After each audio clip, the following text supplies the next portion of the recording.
Welcome to the Retirement Planning Podcast with certified financial planners Richard W. Paul and Stephen Paul. Listen to a highlight from our recent radio show as we discuss the worlds of finance and retirement.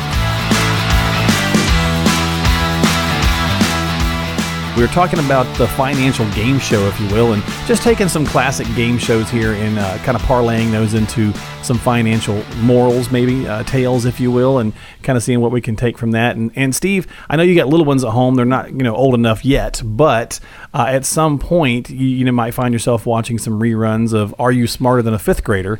And I don't know if you've ever watched it, but it actually makes me feel pretty dumb because those kids are smart. I actually totally forgot about that show. I remember that show. Tough show. It made you feel terrible about yourself. Getting your butt kicked by a fifth grader? Yeah, you lose all that stuff that and it's tough questions. These kids are smart.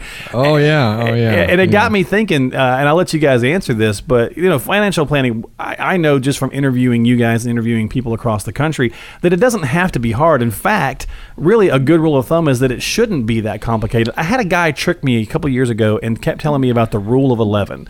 And I was so used to the rule of 100 and, the 4% rule and on and on and on. And I was like, what in the world is the rule of 11?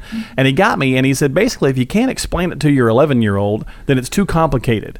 Or it hasn't been explained thoroughly enough to you. And that's about a fifth grader, right? So that's kind of the idea behind this. The rule 11, I love it. Retirement planning, it is so complex. It's so difficult. There's so many moving parts. There's different managers, different vehicles that you're using. And one of the first questions that we ask when someone comes to see us, because usually they have several different accounts, is how are you going to generate income from the portfolio? And usually the stare that we get back kind of says it all. Right. Yeah. You just have no idea. They come in and we say, we just have all this stuff, we have all these different accounts and we really don't even know what we're in. So, what we try to do during this entire process is just really break it down so our clients know exactly how they're going to be able to generate income for what could be a 30, 35-year retirement, how they're going to generate income in up years, how they're going to generate income in down years, the piece of the portfolio that we're protecting. There's just so many different variables that go into it. And what we do really is we have what we call our retirement roadmap. And we really try to break down each specific manager that we're using. And we actually came up with a system where we even color code it, ranging all the way from ultra conservative managers to the aggressive managers in the portfolio, and how we're going to generate income and the returns that we expect from all these different managers. So again, it's just having an advisor that's able to break everything down to really that elementary level. So even if you don't know much about this kind of stuff, you're able to understand exactly how this plan is going to provide for you throughout retirement. Yeah. And that's the key, right? Is making it accessible to all. It is. And it applies to both the husband and the wife, too. Very true. In terms of their understanding of the plan. Because at some point, one of the spouses, and it could be the one that's the operative spouse, in terms of handling a lot of the plan. So both have to be on the same page. They have to have a relatively good understanding of what's in place, why it's in place, and what it does. Yeah. Really, I just try to break it down. Again, it's so much more complex than this, but to two pieces: the core of the portfolio, the safe piece of the portfolio, the income-producing piece, the piece where we're worried about capital preservation before we look at growth. That piece is going to generate safe income. Beyond that, when we know your Social Security, maybe your pension, when we know we have that supplemental income coming in to really provide for you in retirement along with these guaranteed sources, beyond that, you can look at going after growth. But if that growth piece falls, which inevitably will, there will be several down years throughout your retirement, you have the time horizon to let that grow back because you are not relying on that piece to generate income. No, that's a really point. I mean, I think that's a good way to looking at it. We're having some fun here. We're kind of correlating these game shows to retirement planning. And of course, with a Smarter Than a Fifth Grader, making it to where it is a complex machine, but that's why you have advisors and coaches and certified financial planners like Steve and Rich Paul on your side to kind of take care of the heavy lifting. And then they kind of, parlay that down into terms that you can understand and make sense to us. Because when we don't do this every day, like I've said this a million times, I could go out and try to build a deck deck on my back porch, but it's not going to be a good deck because I don't do that very often. And so, turning to someone who does this often is going to be the way to go. I mean, you could walk on it, but you might trip and fall. There'd be some trip hazards on it. I'm not even at that level. It's like an IKEA shelf for me. I need directions for that. Yeah, right. There you go. Well, Rich, let me turn another game show back to your way here, and I'll give you another big one. Who wants to be a millionaire? Now, that was a really popular show, and it may even still be on, I'm not sure. But I thought this was an easy one because we've talked a lot about the fact that people still tend to get attached to that dollar amount. So many people say, I got to have $1 million. If I don't have $1 million, I'm not going to be ready to retire. Yeah, the proverbial $1 million, right? So, yeah, everybody's fixated on a number, and that seems to be the go-to number, doesn't it? It does seem to be, yeah. Yeah, if I've got $1 million, I'm going to be okay here. Yeah, but it really doesn't mean a whole lot. I mean, because if you look at all the different variables, I mean, you may have rental properties that gives you a nice income. You could have a pretty decent sized pension, and or you could be fairly frugal, living off of Social Security, and so your lifestyle is relatively tame. But it can also flip on you. You might be spending a lot more in retirement. You're traveling a lot more, or whatever it is, and so the $1 million doesn't mean a whole lot because why? Because you really need a couple million. So it just doesn't make a lot of sense then that you're going to hit some certain number, and if you do get it, you're going to be fine. But it doesn't mean you're automatically be in trouble either. So I was going to ask you that. I was going to say the flip side. What if someone's saying, they come into you guys and they're saying, hey, I need $1 million to be able to retire.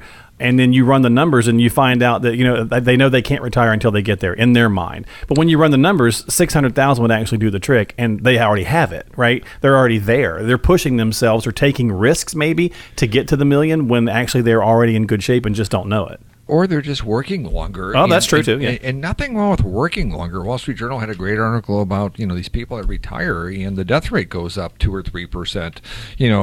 Especially if you're in a job you really don't like, and your employer's an ogre, and it's like you can't wait to get out of there, and it's stressing you. Sure, because what's the biggest causal factor of ill health? Stress. So it really all depends. But as you said earlier, I think it was you, Marcus, you got to run the numbers. If you don't really run the numbers out, then you don't know. Do I have enough? Do I have too much? Do I have too little?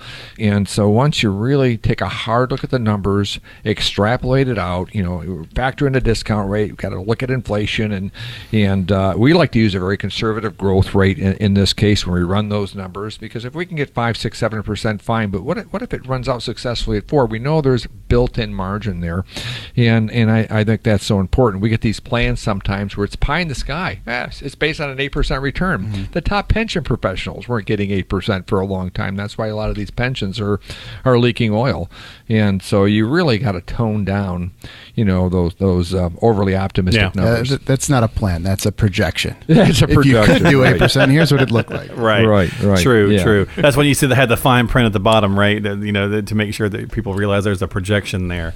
You could pull off a steady 8 or 9 or 10 if Bernie Madoff was your advisor. So he seemed to be pretty consistent with no losses. So it wasn't that special. Well, you're listening to the Rich Paul Show. We're talking about we're basically just doing some correlation here between some game shows and the financial game show, if you will, talking about retirement planning and how it can kind of relate, or we can kind of pull some lessons from some game shows.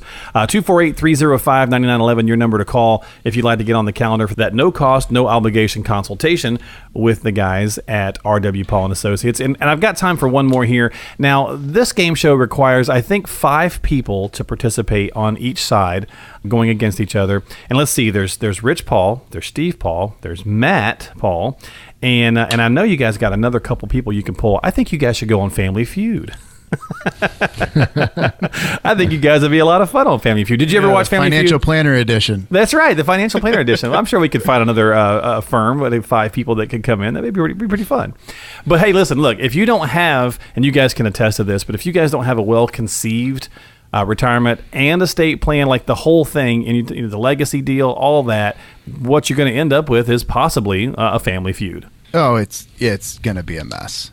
Yeah, and we see so many mistakes when it comes to this, and one of the first things that we do during our initial meeting is we talk about estate planning along with retirement planning, because one, you want a plan in place for yourself and your spouse, but then you want a plan in place for your children too. You don't want this to be messy. If you're not going to use all this money, you want it to pass to them in the most tax efficient manner. Right. And in a lot of cases, we see so many mistakes when it comes to this. And the first one, I'm just going to bring this up because I've actually seen this twice over the last month, is leaving all of the IRA assets to one of the children. And then saying in the will, divvy it up amongst yourselves. 25% to this child, 25% to this child, 25% to this child, and 25% to this child. But the way that it's listed on the designations trumps the will, so it doesn't really matter, right? So now you're asking for a fight. Yeah, that's right. The contract is going to trump the will, and this isn't life insurance money or non-qualified money where that child can just gift it to the other kids, to his siblings. Right. He's going to have to recognize that IRA money as income. He's going to have to pay taxes on it, and then he can look to move it. It creates just a nightmare. So if you don't go the route of putting an estate plan in place, at least make sure the beneficiaries, your contingent beneficiaries, are correct on all of the contracts, the 401ks, the IRAs. Yeah, okay, good point. Yeah, so essential to have, at a very minimum, your will, a durable power of attorney, your medical directives. At a minimum, more than likely, you're going to be looking at a trust because you're going to want more control over your estate. Something that a trust will provide. You can very much expound about exactly how you want that money doled out, to whom and when and how much. It just gives you a lot more control.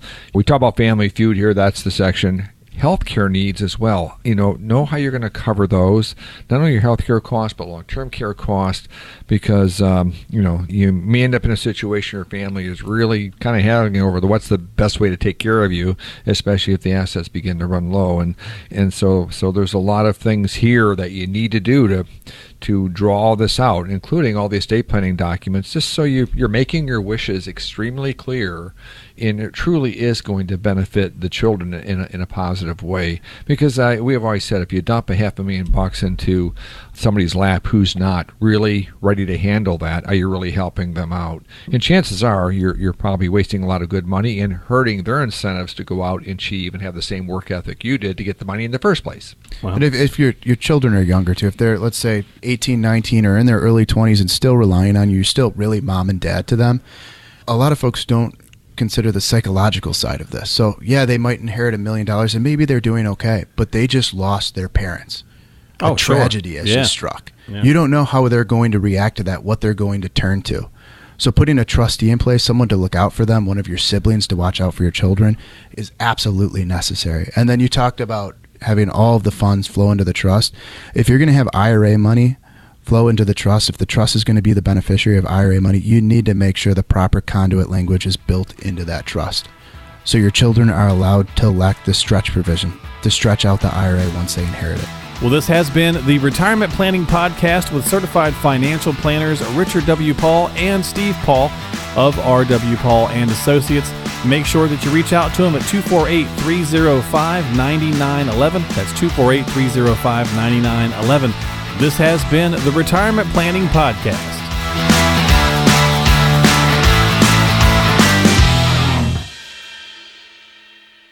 All matters discussed during the show are for informational purposes only, and shall in no way be construed as a solicitation to sell securities or investment advisory services to residents of any state other than Michigan. Topics should be discussed with your individual advisor prior to implementation. Investment advisory services offered through Richard W. Paul and Associates, LLC, a registered investment advisor. Insurance services offered through Midwest Financial Consultants, Inc.